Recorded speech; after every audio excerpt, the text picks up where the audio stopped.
is that you had all this money sloshing around. Historically, when you had all this money sloshing around, governments and companies built stuff. They invested in physical infrastructure. They invested in improving things. And we really haven't seen that.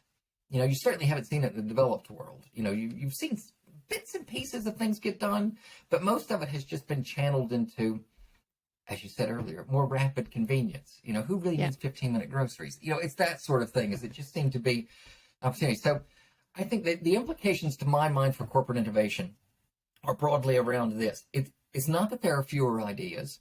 It's just that they're harder to execute. They're more expensive to execute because the underlying organizational and scientific requirements to bring them to life have simply gotten more complex. And so, to my mind, is that there's an opportunity, as painful as it's going to be, and is how it will not be rewarded by public markets.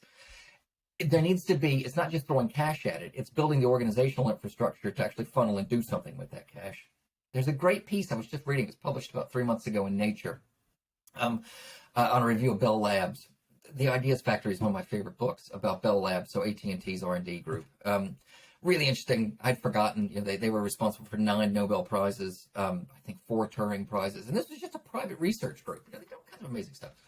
But one of their big things was not only did they have unbelievable amounts of cash, but that was supported by an organizational environment that probably isn't likely to reproduce itself, right? The American government said, AT&T, you can just be a monopoly. You don't have to worry about competition, but you have to make anything you create openly available. So it ultimately ended up undermining them because companies did stuff with their research that undermined AT&T.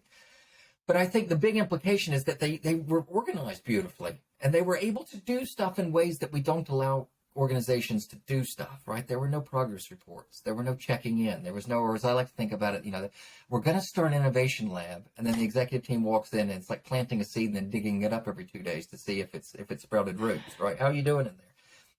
They were just allowed to pursue a mixture of basic and applied science, which again, prevailing business logic doesn't really allow us to do. If you want to do R&D, it needs to be focused toward doing something. It has to be productized, has to come out. And the really cool thing about Bell Labs is that some of it was productized. A lot of it was just generic science that supported a whole bunch of other stuff.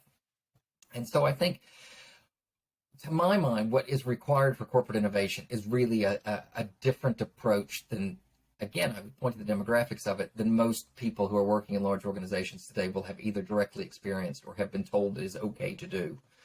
I think it requires a lot of flexibility. It requires a good deal of mix of basic and applied.